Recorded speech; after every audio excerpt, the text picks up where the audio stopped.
Ito yung day before na ginawa ko siya ng plat dito sa pwesto na to. Kasi ito yung pwestong pinaka-okay. Kasi matagal niya nang gusto magkaroon ng plat. Para makapagtanim naman siya ng mga pechay, yung mga ganon. Kasi pag sa palipaligid lang, kalat. So, gusto niya meron siyang plat man lang. So, yun na nga. So, ito naman yung araw. Itong araw na to napaka-busy namin kasi nagpahukay ako ng balon. Tapos sinirang namin yung lupa, yung pinaghukayan, nilis namin yung mga basura, yung mga nabuong basura na sunog. So, ayan, sisinimulan kong bungkalin. Ako po ang tigas. Tapos ang daming ugat ng kamariya. Kasi may nakatanim diyang kamariya. So, kailangan naming alisin yung ugat na yun. Nako, doon ako napagod. O yan. Mega alis kami ng ng ugat. Patulong ko yung aking kapatid na bunso. Kasi si Big Boy hindi niya nakaya kasi mga ganyan. Konting assist lang. Pero hindi niya nakaya kasi hindi siya makakaupo kasi yung kanyang sa paa. Na-aksidente kasi yun. So kami ni Bunso ang magkatulong.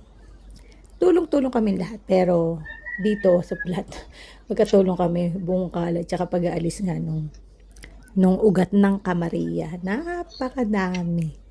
Ang tindi ring tumubo. So makakapagod.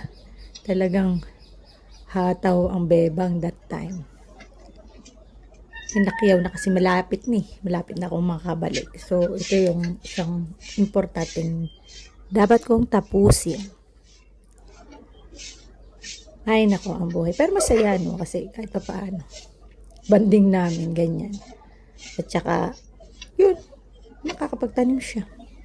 Meron siyang extrang aliwan. Nakakagalaw-galaw ang katawan. Pero ang hirap. Lord. Nagkapaltos yung kamay ko dyan. So, yan.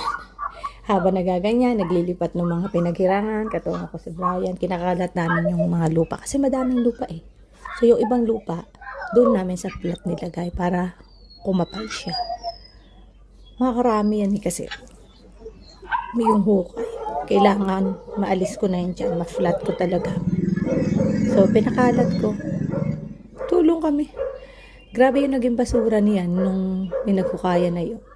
At yan, meron kaming maliit na bisor. Yan ang aming bisor, nakapamewang pa ang aming munting ali, si AC. So yun, at least nagawa ng plat ang Big Boy at masaya siya. Sa ngayon, meron na siyang tanim. Update ko kayo sa kanyang tanim. Nakakatuwa rin naman. Para maaliw-aliw ang aking kapatid na si Big Boy. At saka panggulay din. So, yun lang. Bye!